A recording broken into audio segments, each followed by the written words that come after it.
Okay, ladies and gentlemen, welcome back to the 27th ADRI International Conference in Education, Social Science and Humanities, Applied Science and Engineering, Information Technology, Health, Economic and Business Sustainability.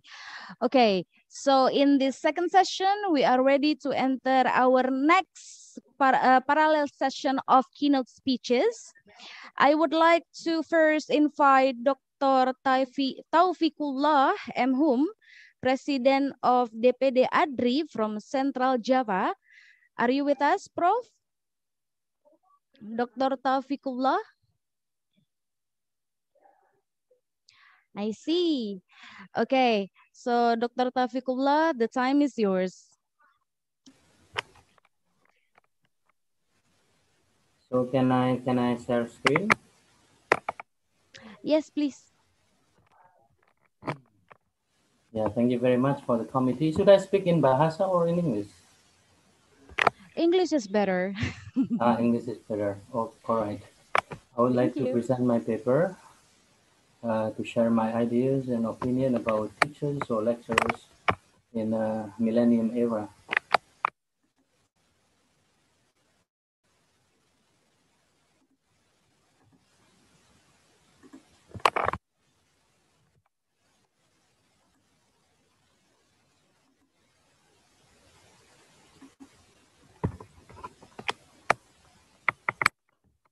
Okay, this is my paper entitled Teachers, Demand and Opportunities in Millennium Era.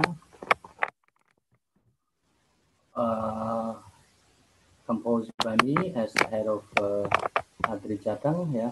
But I would like to begin my presentations with the policy of education in Central Java.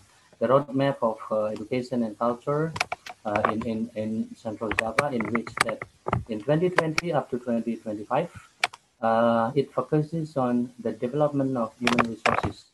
So our government, the local government of Central Java, really focuses on how to enhance the quality of human resources in Central Java for educators, yeah, especially for educators, teachers, and lecturers.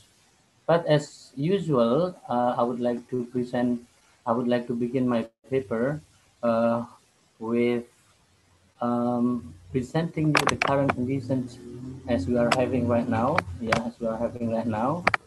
You know that the effect of pandemics uh, is the COVID-19 pandemic is affecting many aspects of life, social economy, health, and of course education. We are as educators are really putting our concerns, yeah, on the effects of the pandemic, especially in the education aspects. And of course, yeah, in this pandemic, blended and online learning are unavoidable, you know, but there are some problems, yeah, among the region in our country, like the gap in digital infrastructures, yeah. And of course, it raises the awareness of both the student and teachers or even lecturers in higher educations.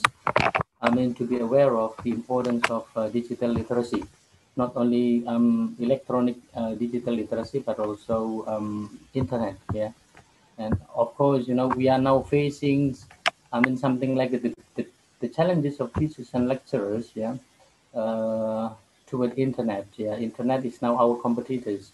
The students stay at home, the students study at home, and of course, they have the second teachers. The second teachers is the second teacher or the second lecturer is internet. And another problem raises relating to the process of teaching and learning process at school or universities right now is also about the quality assurance. Yeah, I mean the changing of the school or campus management.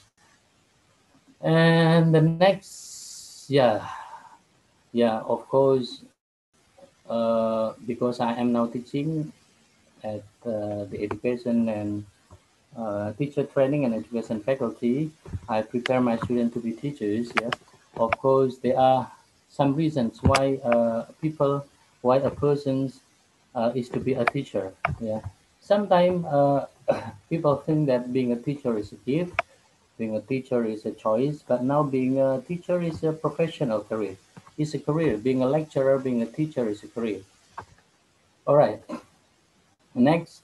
Teacher in a millennium era, challenges or demands. Teacher quality is one of the most significant factors in student achievement and education improvement. I can say that instead of infrastructure, instead of the facilities, the school or campus, we should upgrade. We as lecturers, we as teachers should upgrade ourselves. Yeah? Particularly in this era, in this pandemic, in which that we are forced, to be aware of the importance of the using digital technology, of the using internet for our academic activities, not only teaching and learning process. We may do research, we may do community services in using internet, using e-learning platform. Yeah, and of course, for the next, the need for teachers to deal with is about multiculturalism. Maybe in the next few years, yeah, Indonesian universities, Indonesian school will have some foreign students, yeah, some foreign student, of course. Then, those students, of course, come from different backgrounds, yeah, different culture, different ethnic. So it is actually the challenge of teachers how to teach the student in the classroom within different background or different culture, of course, in which it requires different approaches. Yeah, and the key issues here are about globalization and also diversity. Now, through ADRI, Indonesians expert and lecturers organization, this organization is really open-minded. It gives a lot of opportunities for lecturers in particulars to be globalized, yeah, to bring their campus, to bring their students to be globalized. And of course, yeah, here the need for high quality pre-service programs. I'm preparing my students to be teachers when they graduate, and of course, uh, because of the demands of the technology and the globalization, they have to be powerful, not only in terms of their core competence, but also additional competence or more practical skills. All right, and then yeah, of course, the basic need of teaching profession in a millennium era. I think my paper is not about the teacher, but also about the lecturer in general, the profession of educator. Yeah?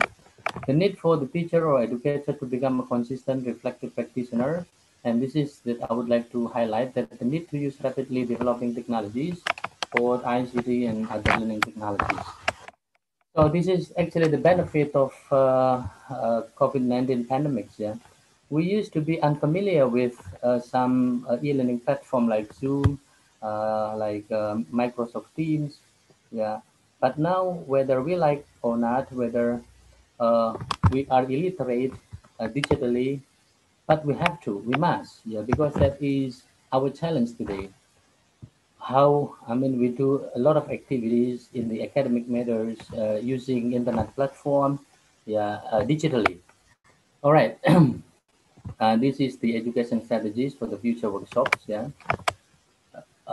you know that from this diagram you can see that there should there be a focus on the multi-skill education to accommodate multi-career future.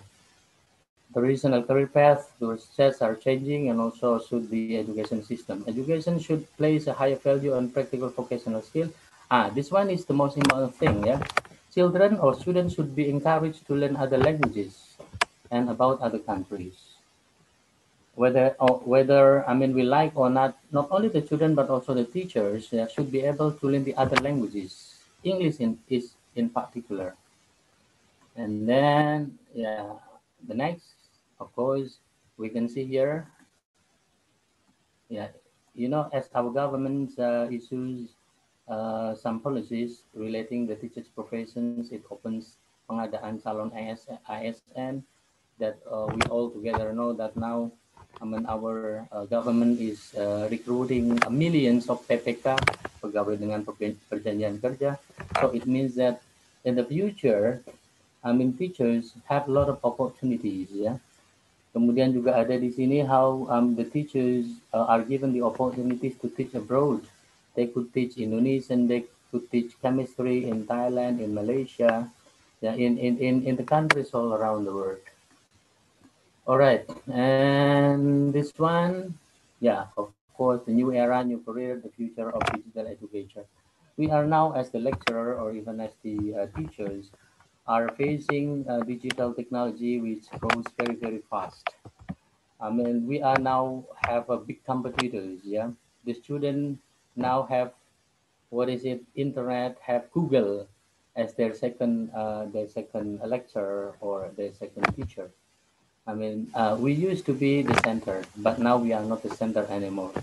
So how to anticipate this kind of phenomenon? So we should be ready. We should enhance. We should empower ourselves by what is it? Mastering, by owning some other skill, not only those relating to our core competence, but also relating to digital, yeah, digital matters.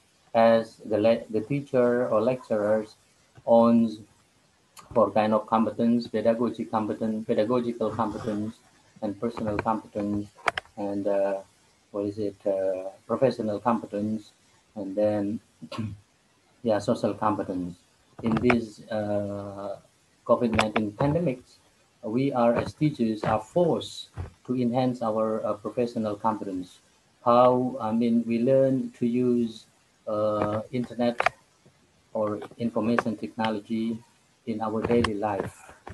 Yeah, that now in one side, life now it become easier. So I mean, we are avoiding doing mobile a lot, but we could stay at home and then do a lot of activities. We are teaching, we are researching, or even we are doing some other academic matters only by staying at home.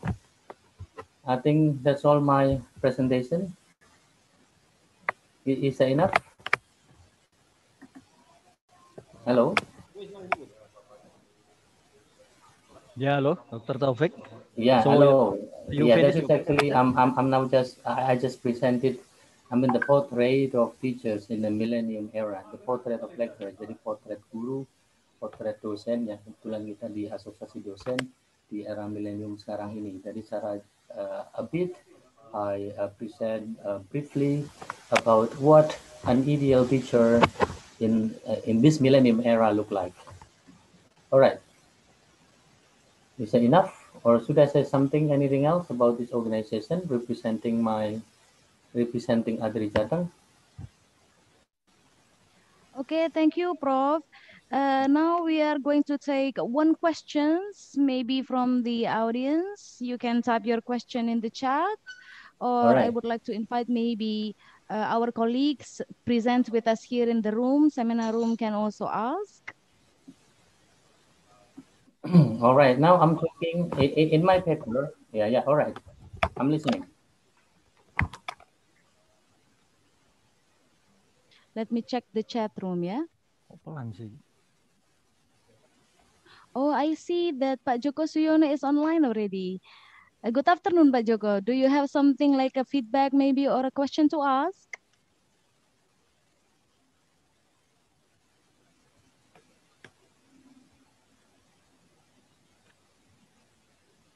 Pak Joko?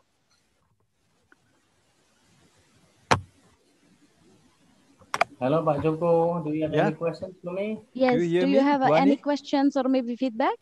Okay, one question. So talking about the challenge about Dr. Taufik said that now students know everything from the internet and something. How to handle of this? Because sometimes the student jump earlier than the lecturer. So what do you think of Taufik? What is your recommendation for this? Yeah.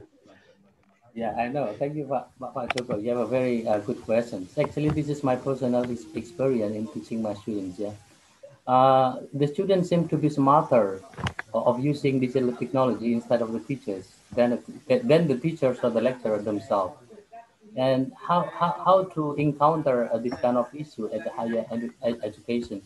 Of course, in my let me give you an example about what is happening at my university. That my campus is giving a lot of training to the lecturers. Yeah, a lot of training relating to the digital uses. Yeah, for the teaching and learning process in particular.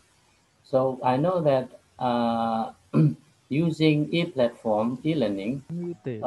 is used to be is considered to be something new for I'm sorry, Oh, I okay. consider all fashion lecturers, yeah, all fashion lecturers. So, but whether they like or not, they have to be forced to use these kind of tools, yeah, to run. I mean, to run the academic life, yeah, at the moment. You know, it is. Yeah, I know that this is the big issue, not only at my university, but also it is faced by many campuses that many lecturers are illiterate. Illiterate, I can say illiterate digitally. Jadi ketika tidak illiterate itu memang agak sulit. So that's why I mean we should empower them by giving a lot of trainings, yeah, relating to digital literacy. My campus is working on that at the moment, yeah. Yeah, my campus is now developing a kind of LMS, learning management system, so to make easier, yeah. And then also our campus is changing the new management system, because one big issue of online learning in this pandemic era is about the quality insurance, yeah, about the quality insurance of these activities, yeah. It is sometimes there should be something like I don't know, a kind of standard, yeah, a kind of standard that should be issued by our government, how to, what is it, monitor, how to control, how to apply the quality control of the running of online learning at campuses or even at schools, yeah. uh, i- i- does it answer your questions, Pak Joko? Hello, Pak Joko. Are you still with me now? Oh, I'm still with you. Yeah, it's Yeah. okay. All Don't right. worry, I'm still with you. Everything is okay. Yeah. What about at campus? At your campus, I know that. I mean, your campus is facing some lecturers. We are, I can say, illiterate digitally. How do you anticipate with this? So to anticipate in my campus, you mean? Yeah. I mean, I just share your experience that my Okay. campus perform or present some kind of digital training to the lecturers. Yeah. Oh, the same. In our campus, then the expert provide about the blending learning using the IT and so on. So now we use the IT 100%. During the pandemic, we use IT 100% like this. Yeah. I 100%. think also the same. Yeah. Yeah. All right. Thank Okay, you, thank Pak you. Joko. Thanks. Yeah. You have a very Thank you. Thank you. You have a very nice Yeah. question. Thank you. Yeah. You have Yeah, a very thank good you very question. Thank you. much, Pak Joko and Prof. Taufik. Wah, it's a prayer, Pak, ya. Okay, Yeah. now this is the certificate for Dr. Thank you. Taufikullah M. Hum as our speaker for today. Thank you very much for sharing with us. And if you have chances, please do visit Narutama University. It will be an honor to accept you here. I know. Sorry, Miss Moderator. Miss Yes, Moderator, let me interrupt you for a while. yes. Yeah. Actually, I bring some ideas from Mm-hmm, my reach in Adri Jateng. Can I share mm-hmm. here? Or is there any something like a different occasion for us among Ketua DPD Adri to share Mm-hmm. ideas Well, about to this be honest, organization? maybe if we would like to have a further discussion, maybe we will have another platform because we have limited time. Like today, we have still several more speakers would like to share, but I do believe that we can always manage chances or another appointments to have this kind of discussion along with the implementation. Yeah, I know. Yeah, but I do expect that we can have a moment, yeah, here in the Mukarnas to share ideas with the other chairman of the other president of DPD ATRI. Mhm. Saya mudah-mudahan nanti ada momen khusus dengan teman-teman DPD dari yang lain, karena ini kebetulan dari Jawa Tengah ada beberapa masukan that maybe we can share here, we can share ideas here. So Okay, then if yeah, that's the case, please do let me hand over this to our chairman. Do we have Professor the President here with us, or maybe Pak Andi Mursidi? Pak Andi Mursidi or Pak Ketum. Yeah, Pak Ketum, I think he's off already. But Pak Andi Mursidi, can you join us for a while, please? Because as you remember, when Dr. Fakoni visited us, yeah, last week, yeah, I mean, he asked me to share ideas, to bring the ideas of ADRI Jateng into Mukernas. So I think this is the best moment for me, I mean, to share ideas with others. Yeah? Yes, What do you think Pak about Andi, that? we would like to have your opinion.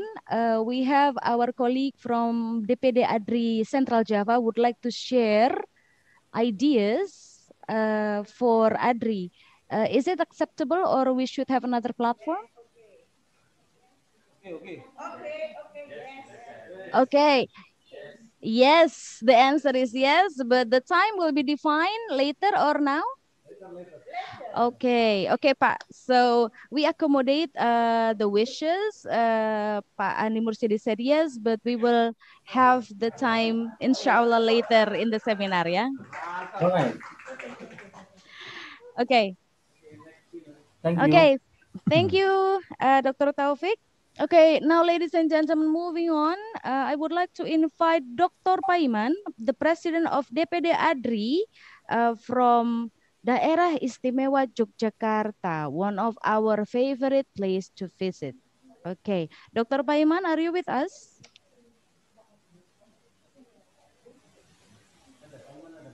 Dr. Paiman.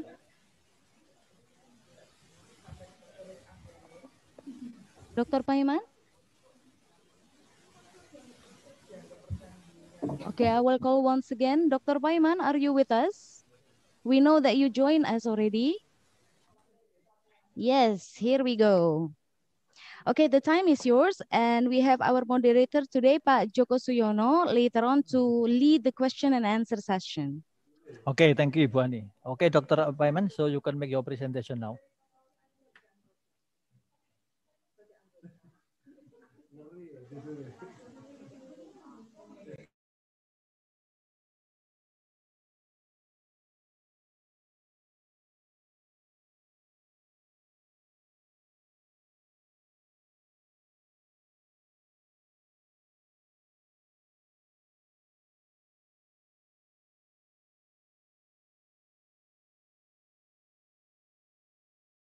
Dr. Paiman, you are still muted. Please unmute, please. Please unmute.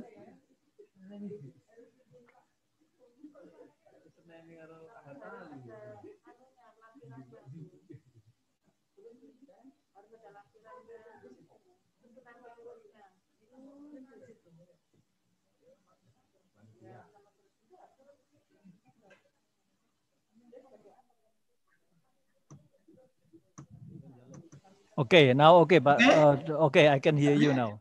Okay. Okay.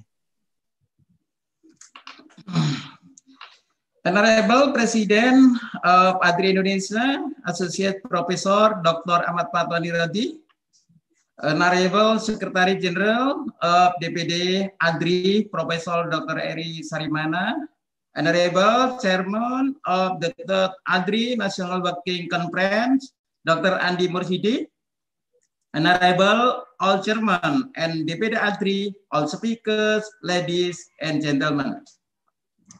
I want to thank the moderator for allowing me to present the report in front the honorable ladies and gentlemen this afternoon. I want to introduce myself. My name is Paiman.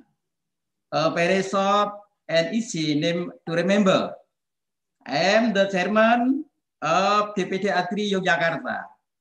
I am also director of University PGRI Yogyakarta. Have 4 faculties and 22 studies program with around 1,000 students. On behalf of the DPD ADRI Yogyakarta, I congratulate Dr. Andi Mursidi as a chairman of the committee, which has successfully organized the National Working Conference and International Conference. Once again, let's give him and committee a big round of applause. DPD ADRI Yogyakarta has been officially established in 2017 and has set 5 main divisions: science, community service, publication and journal, collaboration, and professional certification. Not all programs as a division can be carried out correctly. DPD Adri Yogyakarta tries to focus more on publication and journal division. As stated by President of Adri Indonesia in 2018, the DPD Adri Yogyakarta was declared to have a fund of publishing in Scopus. Until now, I report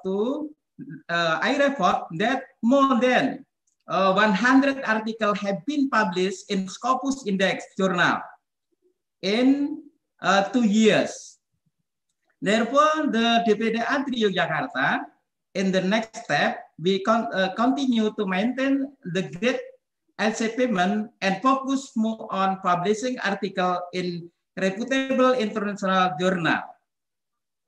No less important, the board of DPD Adri Yogyakarta hope that Association of Experts and Lecturers of Republic Indonesia Adri can provide benefit to all lecturers and make a positive contribution development the quality of human resource.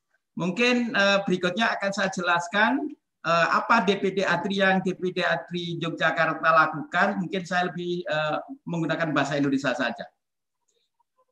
Bagaimana rahasia DPD Adri Yogyakarta membangun sebuah divisi publikasi, khususnya dalam publikasi pada jurnal yang terindeks Scopus.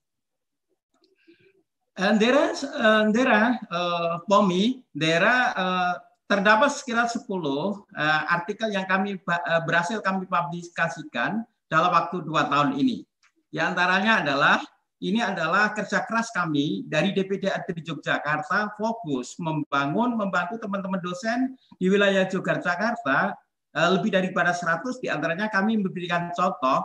Begitu kami aktif jalankan Adri ini, kurang lebih ada 10 artikel yang bisa kami publikasikan. Ini hanya sebagai contoh saja. Sebenarnya ada 100-an.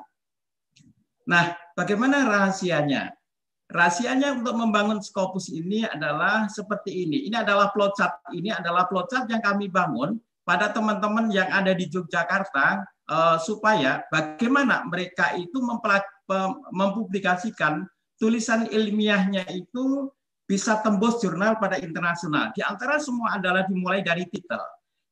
Setelah titel, kita tentunya ada namanya keyword, kata kunci. Nah, kata kunci itulah akan dicari. Kira-kira referensi artikel yang cocok di mana, maka nanti dengan bantuan namanya Science Direct, Google, Open Knowledge Map, kemudian berikutnya adalah Skyhub dan sebagainya. Ini adalah alat-alat awal bagi para pemula ingin membangun atau ingin memiliki tulisan ilmiah yang bisa publish di jurnal internasional bereputasi.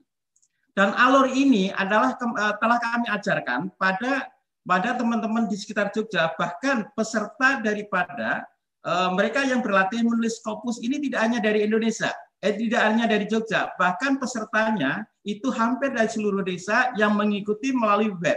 Dan biasanya kami DPD Adri Yogyakarta itu melakukannya adalah di malam hari, ya, setiap minggu ada. Maka Bapak Ibu yang hari ini, ya, yang dari luar DPD Adri Jogja, silakan kalau mau belajar menulis, ya, menulis pada DPD Adri Jogja, kami persilahkan, saya tunggu. Dan karena terbatas waktunya, maka kami tidak akan menjelaskan secara rinci. Dan suatu saat Bapak Ibu kalau ingin bergabung dengan Adri Jogja, kami persilakan, kami terbuka. Nah, dari titel bagaimana Bapak Ibu mensiasati, menulis dan sebagainya, itu ada trik-triknya di sini. Sampai submission nanti ada reject nanti diulang lagi sehingga nanti diperbaiki bisa submission. Jika dari submission, in review, bisa masuk revisit, accepted, invoice, publish, dan sebagainya. Ini adalah kami pelajari, dan tentunya adalah kami, alhamdulillah, menurut Pak Presiden Adri Indonesia, kami disebut Adri Jogja adalah excellent science. Nah, ini adalah Bapak Ibu, because of the karena waktu saya terbatas hanya 15 menit, saya hanya mempresentasikan yang kulit-kulitnya saja. Contoh bagaimana cara menulis titel. Dalam menulis titel tentunya dalam titel itu harus ada 4 ini, yaitu ada paper title, name author, affiliation and address, corresponding author dan sebagainya. Bagaimana kalau kita, ini adalah judul, ya titel. Bagaimana titel ini? Di dalam titel ini ada rumus-rumusnya. Bagaimana memilih titel ini yang bisa diterima di jurnal internasional berreputasi. Jangan terlalu panjang, pendek tetapi jelas gitu. Maka di sini kami jelaskan. Masing-masing dari 1 sampai 7 ini adalah kata-kata yang akan memberikan penjelasan bagaimana membuat judul yang jelas. Kemudian bagaimana cara bagaimana cara mencantumkan daripada ini author, karena banyak orang di antara kita itu menulis author aja sering salah sehingga sering ditolak. Bagaimana mencantumkan afiliasi, itu juga sering terjadi penolakan karena ketidakpahaman bagaimana menurut afiliasi. Di dalam menurut afiliasi tentunya ada departemen, fakulty, institution, city, portal code, address dan country. Ini di mana-mana di jurnal internasional itu selalu dituliskan ini.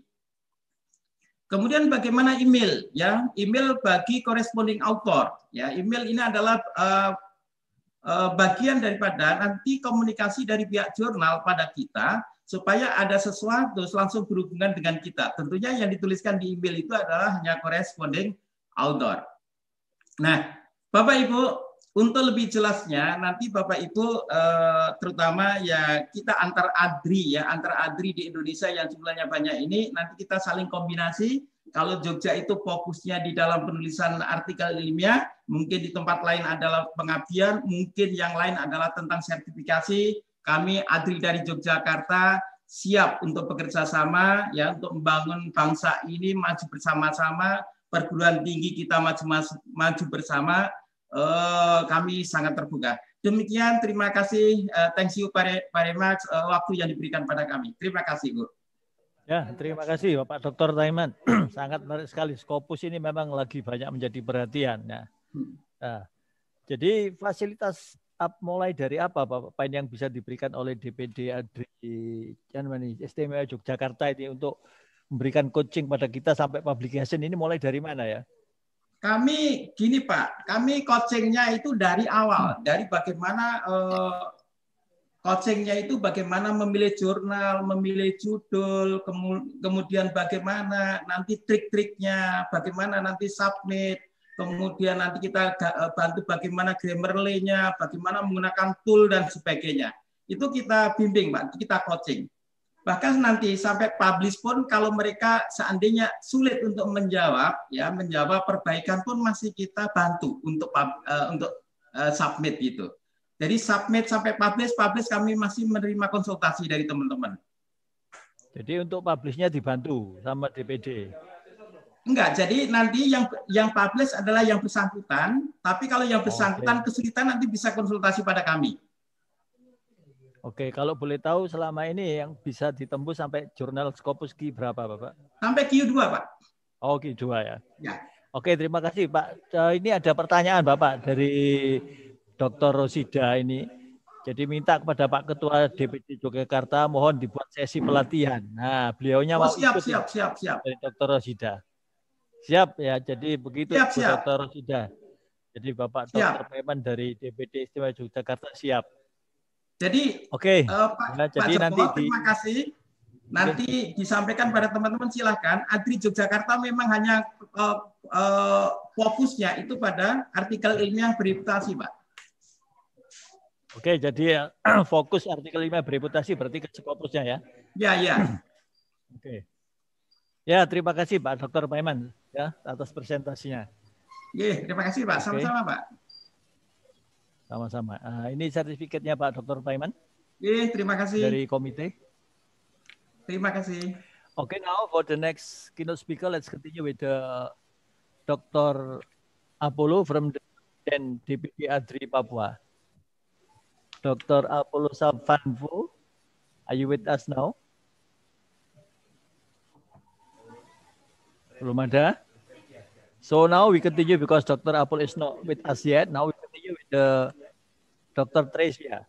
Dr. Tricia Kristina, Presiden DPD ADRI Kalimantan Tengah, also as the LPP Universitas Kristen Palangkaraya. Are you with us, Ibu Tricia? Yes. Okay, so Ibu, okay, you can make presentation, and the time we give you about 15 minutes. Thank you. Okay, thank you for your invite me. Presentasi dalam bahasa Indonesia saja Pak, supaya lebih. Okay, Ibu, okay, it's okay. We allow you to use bahasa. Oke. Materi sudah terlihat Pak? Belum. Tolong di-share PPT-nya Ibu. Bentar.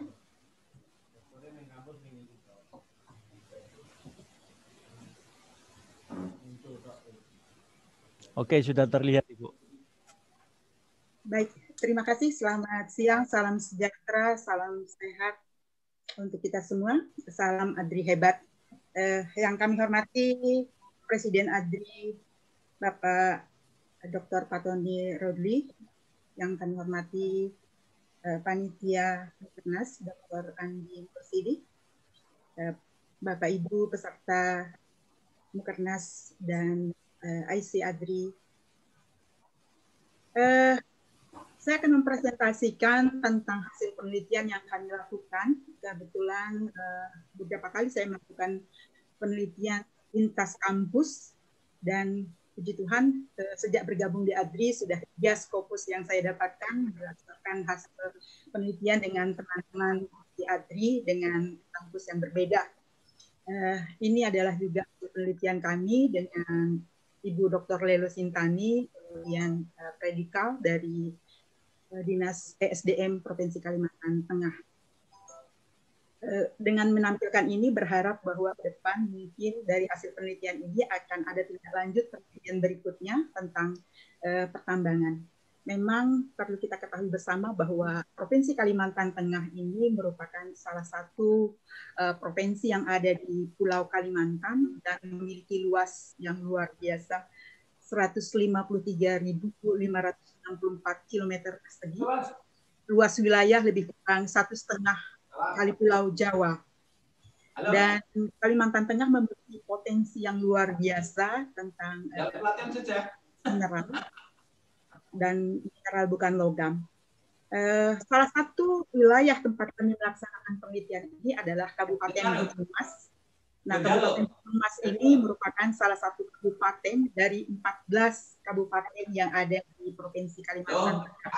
Aku mau bingung bos lah. Dan sorry, please unmute for the committee, for the participant that speak. Okay, now. Okay, Dr. Tefe, you can continue now. Dari 14 kabupaten itu, kami mencoba untuk melakukan penelitian di wilayah Kabupaten Gunung Mas, dan Kabupaten Gunung Mas ini sendiri memiliki wilayah yang luasnya 10.804 km persegi, terdiri dari 12 kecamatan dan 13 kelurahan serta 114 desa. Lokasi tempat penelitian itu adalah di salah satu kecamatan, yaitu di Kecamatan Sepang. Berdasarkan keputusan dari Gubernur Kalimantan Tengah tentang wilayah pertambangan rakyat, untuk area pertambangan rakyat di Kecamatan Sepang itu ada luasannya sekitar 300 hektar. Dari 300 hektar itu dibagi menjadi beberapa blok, yaitu ada 12 blok, dan 12 blok ini dikuasai oleh beberapa orang. Kemudian dalam 1 hektaran itu ternyata ada 5-10 tenaga kerja yang dipekerjakan di pertambangan. Data ini ternyata pada saat dilakukan penelitian di lapangan dan berdasarkan data, ternyata serapan tenaga kerja untuk wilayah pertambangan di Kecamatan Sepang luar biasa. Dari 12 wilayah pertambangan itu bisa menyerap sampai 1.500 tenaga kerja. Dan 1.500 tenaga kerja tersebut mayoritas adalah masyarakat di Kecamatan Sepang sendiri. Nah, serapan dari 1.500 itu jika dibandingkan dengan kepadatan penduduk, ternyata persentase untuk bisa ditarik menjadi tenaga kerja itu sekitar 32%. Ternyata potensi yang ada di Kecamatan Sepang Kabupaten Gunung Mas, Provinsi Kalimantan Tengah ini menunjukkan bahwa banyak minat usaha di sektor pertambangan, terutamanya di Kalimantan Tengah, karena ternyata Kalimantan Tengah ini memang memiliki sumber daya alam yang luar biasa, terutama hasil tambangnya, dan yang paling sangat diminati oleh para investor itu adalah batu bara, emas, zirkon, dan biji besi. Nah, ini tersebar di beberapa kabupaten, seperti data yang saya sampaikan ini, bahwa ternyata Gunung Mas itu salah satu penghasil batu bara, emas, dan zirkon.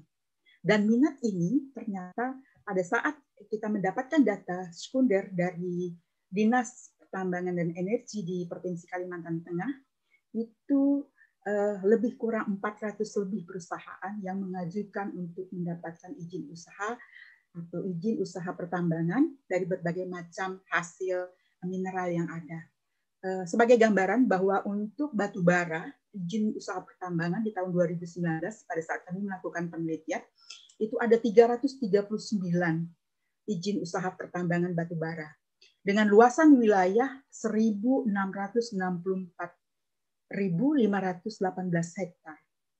Sedangkan untuk zirkon, izin usaha pertambangan itu ada 49 dengan luasan wilayahnya 237.162 hektar. Untuk biji besi itu ada 33 izin usaha pertambangan dengan luasan 176.619 hektar. Kemudian untuk emas itu ada 27 IUP atau izin usaha pertambangan dengan luasan wilayah 252.976 hektar. Sebagai gambaran bahwa izin usaha pertambangan yang dikeluarkan untuk Kabupaten Gunung Mas yang tadinya adalah diminati pada batu bara, itu izin usaha pertambangan batu bara itu ada 27 dengan luasan wilayah 199.175 hektar. Kemudian untuk zirkon 16 izin usaha dengan luas wilayah 89.577 hektar. Sedangkan untuk IUP emas ada 9 dengan luasan 60.938 hektar. Ini adalah sumber yang kami dapatkan dari Dinas Energi dan Sumber Daya Alam Provinsi Kalimantan Tengah. Sebagai gambaran, ini adalah batu bara yang dihasilkan di Kalimantan Tengah. Kemudian ini ada juga bahan tambang lainnya, seperti bauksit, ada timah hitam, kemudian ada titanium, ada zirkon, ada biji besi, kemudian juga ada batuan lainnya, seperti batu kecubung dan kecubung air. Bahkan ada silika, cuman karena saya belum mendapatkan gambaran tentang silika, bahwa silika itu juga sebenarnya adalah hasil tambang yang didapatkan oleh masyarakat di wilayah pertambangan rakyat yang ada di Kabupaten Gunung Mas, Kecamatan Sepang. Sebagai gambaran bahwa ada kebijakan pemerintah, yaitu Peraturan Perundang-undangan tentang Undang-Undang Nomor 4 Tahun 2009 tentang pertambangan mineral dan batu bara, dan ini sebenarnya adalah dasar daripada pemerintah Provinsi Kalimantan Tengah membuat kebijakan tindak lanjut berupa Perda Provinsi Kalimantan Tengah Nomor 15 Tahun 2012, ini tentang pengelolaan pertambangan mineral dan batu bara yang berkelanjutan dan berwawasan lingkungan. Ada tindak lanjutnya sebagai dasar dalam penelitian ini adalah keputusan Gubernur Kalimantan Tengah Nomor 188/44/226 tahun 2017. Ini tentang wilayah pertambangan rakyat untuk bahan galian mineral logam, bukan logam, batuan.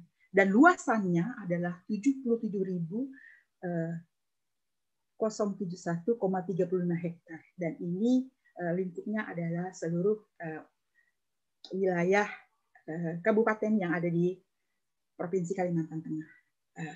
Untuk wilayah Kabupaten Gunung Mas, tempat kami melakukan penelitian sendiri berdasarkan WRP tadi atau wilayah pertambangan rakyat, ada 68 blok. Dan satu blok itu rata-rata 25 hektar. Jadi untuk Kabupaten Gunung Mas ada 68 blok, sementara wilayah tempat kami melaksanakan penelitian itu terdapat 12 blok. Jadi ada 12 blok wilayah pertambangan rakyat di Kecamatan Sepang. dalam penelitian yang kami lakukan, sebenarnya kami hanya ingin mengetahui apakah wilayah pertambangan yang sudah dikeluarkan berdasarkan keputusan gubernur tadi sudah dimanfaatkan secara maksimal oleh masyarakat Sepang, Kabupaten Gunung Mas, terutama dalam rangka untuk meningkatkan pendapatan. Kemudian kami ingin mengetahui strategi seperti apa untuk mengelola wilayah pertambangan rakyat agar dapat lebih meningkatkan pendapatan masyarakat di Kecamatan Sepang, Kabupaten Gunung Mas. Ini gambaran dari wilayah pertambangan yang ada di Kecamatan Sepang. Jadi ada 25 hektar dengan 12 blok. Berarti di dalam izin itu 300 hektar untuk wilayah pertambangan rakyat. Dan hasil yang ditambang oleh masyarakat atau wilayah di daerah pertambangan rakyat itu ada emas, ada zirkon, ada silika, ada pasir dan batu, kemudian ada tanah laterit. Namun yang memang menjadi pusat perhatian masyarakat di dalam melaksanakan kegiatan pertambangan itu lebih kepada emas dan zirkon. Nah, berdasarkan hasil wawancara yang kami lakukan, terutama untuk hasil dari kegiatan penambangan yang mereka lakukan di tahun 2019, ternyata memang pendapatan daripada penambang emas itu cukup menggiurkan. Karena rata-rata dari hasil yang mereka dapatkan untuk 1 bulan per orang dari hasil bersih setelah dilakukan pengurangan dengan biaya-biaya yang mereka keluarkan, rata-rata mereka mendapatkan hasil 6-9 juta untuk pendapatan penambang emas, sementara untuk pendapatan penambang zirkon itu rata-rata 5 juta. Jika kita bandingkan dengan upah minimum Kabupaten Gunung Mas pada tahun 2019, artinya tingkat pendapatan mereka 3 kali lipat dari upah minimum Kabupaten Gunung Mas. Namun sangat disayangkan bahwa dari kegiatan penambangan yang sudah dikeluarkan oleh pemerintah izinnya, seperti data yang kita sampaikan tadi, ternyata untuk izin pertambangan itu masih banyak yang belum melaksanakannya sesuai dengan ketentuan, sehingga seperti menjadi penambang liar. Sebenarnya kalau misalnya itu terdaftar, mungkin pemerintah bisa memantau, bisa mengawasi, kemudian juga bisa mungkin memberikan solusi-solusi terhadap kegiatan pertambangan. Hasil pertambangan yang didapatkan dengan tingkat pendapatan masyarakat, kalau kita lihat tidak sebanding dengan kerusakan lingkungan. Ini contoh kegiatan pertambangan yang dilakukan oleh masyarakat. Jadi masyarakat ternyata melakukan kegiatan pertambangan tidak hanya di darat, sampai ke sungai, bahkan ke anak-anak sungai. Dan mereka juga tidak menggunakan alat tradisional, ternyata mereka juga menggunakan mesin-mesin. Sehingga bisa kita bayangkan kerusakan alam yang terjadi.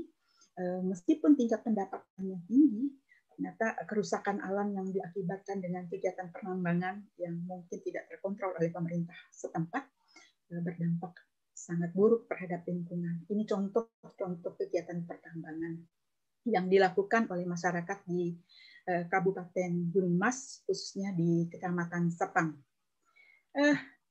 Strategi yang sebenarnya berdasarkan hasil penelitian yang kami lakukan, harusnya pemerintah membuat semacam strategi pengelolaan wilayah pertambangan ini, karena apa?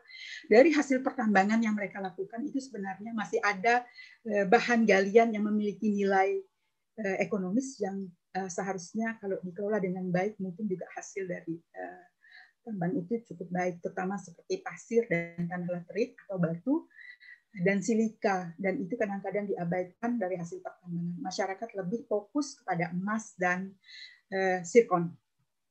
Yang kedua, mungkin strategi yang harus dikembangkan itu adalah diversifikasi produksi hasil pertambangan. Karena selama ini masyarakat hanya melakukan kegiatan penambangan, kemudian mereka hanya mengambil emas atau zirkon itu tadi, yang lainnya mereka kemudian dalam bentuk bahan baku belum menjadi barang jadi. Mestinya ada kegiatan yang harus dilakukan oleh pemerintah supaya bahan mentah yang dihasilkan dari kegiatan yang dilakukan oleh masyarakat di wilayah pertambangan bisa menjadi barang jadi sehingga nilai ekonomis menjadi lebih tinggi. Ada beberapa upaya pemerintah sebenarnya, karena tadi berdasarkan data memang tidak banyak yang melakukan izin usaha pertambangan sehingga dianggap itu adalah pertambangan liar atau illegal mining. Pemerintah berupaya melakukan sosialisasi, kemudian memasang pamflet dan sebagainya agar tidak terjadi pertambangan liar, karena pertambangan liar ini ternyata berdampak selain kepada lingkungan juga berbahaya kepada masyarakat, karena banyak juga penambang yang mengalami kecelakaan pada saat melakukan kegiatan penambangan di wilayah pertambangan tersebut. Ada usaha juga dari pemerintah seperti memberikan bantuan kepada masyarakat dan sebagai bentuk kepedulian mungkin pada saat terjadinya razia dan sebagainya, sehingga mereka tidak bisa melakukan penambangan, tidak mendapatkan pendapatan. Ada hal-hal yang dilakukan oleh pemerintah daerah, terutama ini sebagai gambaran yang dilakukan pemerintah. Itu Oke, mungkin yang dipercepat bisa Ibu, tinggal 2 menit. sampaikan, moderator. Terima kasih. Oh sudah, terima kasih. Ya, terima kasih. Jadi, itu terima sebagai kasih, gambaran, Ibu, ya. mudah-mudahan ada yang tertarik untuk melakukan penelitian bersama. Terima kasih, moderator. Oke, terima kasih Bu. Jadi kebetulan saya juga pernah menangani di perusahaan pertambangan cuma di Kalimantan Selatan. Terus kita ekspansi ke Melak Kutai Kartanegara. Nah, jadi Ibu yang diberikan tadi ke WPR ini berarti nggak usah izin KB kalau gitu. Apa begitu Ibu? Kalau dalam perdanya seharusnya mereka mendapatkan izin khusus, Pak. Oh, bukan izin KB ya? Ya, supaya mereka mungkin dapat pembinaan, kemudian mengelola wilayah pertambangan itu dengan benar dan hasilnya lebih maksimal. Yang dilakukan ini kan sepertinya ada coba-coba untuk melakukan, sehingga kadang-kadang mencarinya itu fokus di tempat yang tepat itu seringkali berpindah-pindah, sehingga luasan wilayahnya kadang-kadang bisa bentrokan dengan blok-blok yang lain. Oke. Untuk WPR ini diberikan ke koperasi apa ke perorangan? Sebab saya melihat di Kalimantan Selatan itu saya hubungannya dengan koperasi kalau seperti ini. Tak tahu saya kalau di Kalimantan Tengah ini. Ya, itu sepertinya diberikan per kelompok, Pak. Jadi di WRP itu 1 hektar itu ada sekitar 5-10 orang per kelompok penduduk. Itu makanya tadi bayangan bahwa jika rata-rata 5 itu sekitar 1.500 serapan tenaga kerja. Dengan 1.500 tenaga kerja, dengan penghasilan rata-rata 5 jutaan mereka dapatkan per bulan dari kegiatan itu, memang cukup besar pendapatan masyarakat di wilayah WRP itu sekitar 7.600.000 ya per bulan uang yang beredar.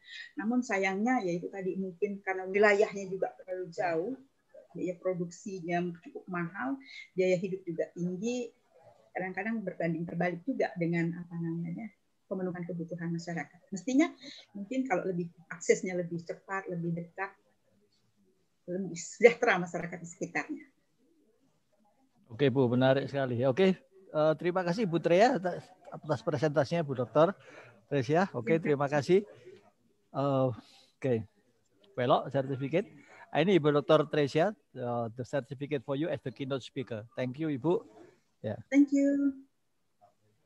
So now we continue for the next keynote speaker from Professor Dr. Domingos Maile MSc, Presiden DPP ADRI Maluku, also LPPM Universitas Patimura. Are you with us, Prof? Ya, terima kasih Pak Moderator. Okay, Prof. So you can make presentation and the time is 15 minutes. Thank you.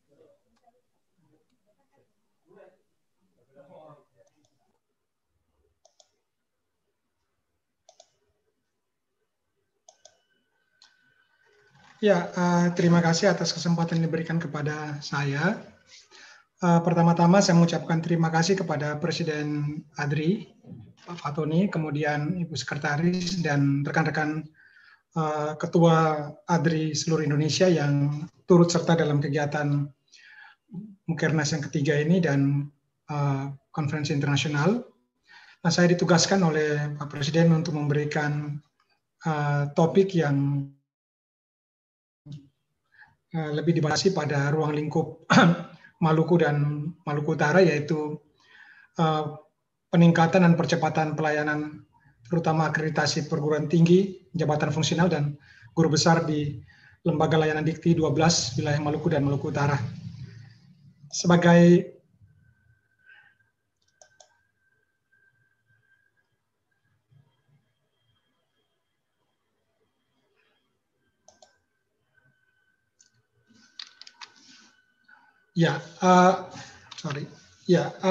sebagai informasi untuk kita semua bahwa Lembaga Layanan Dikti wilayah 12 ini mencakup Maluku dan Maluku Utara.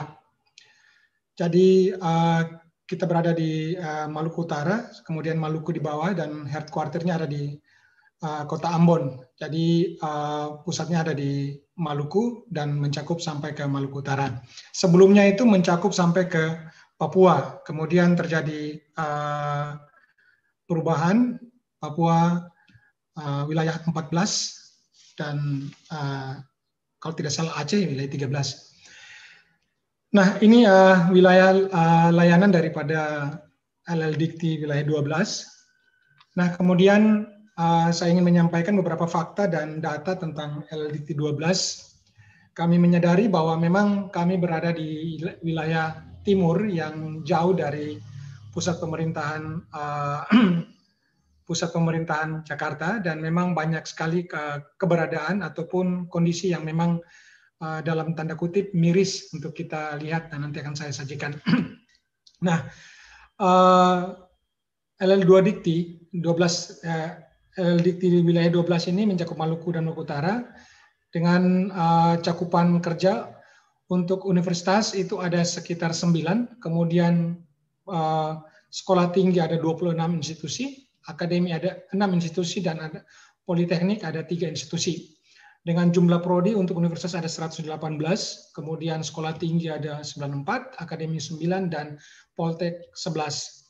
Cukup banyak, ada sekitar 232 program studi yang dilayani oleh LL-Dikti wilayah 12. Nah, fakta yang berikutnya kalau kita lihat di sini bahwa ini data yang disiapkan oleh dulu namanya Kopertis wilayah 12 ataupun LL-Dikti wilayah 12.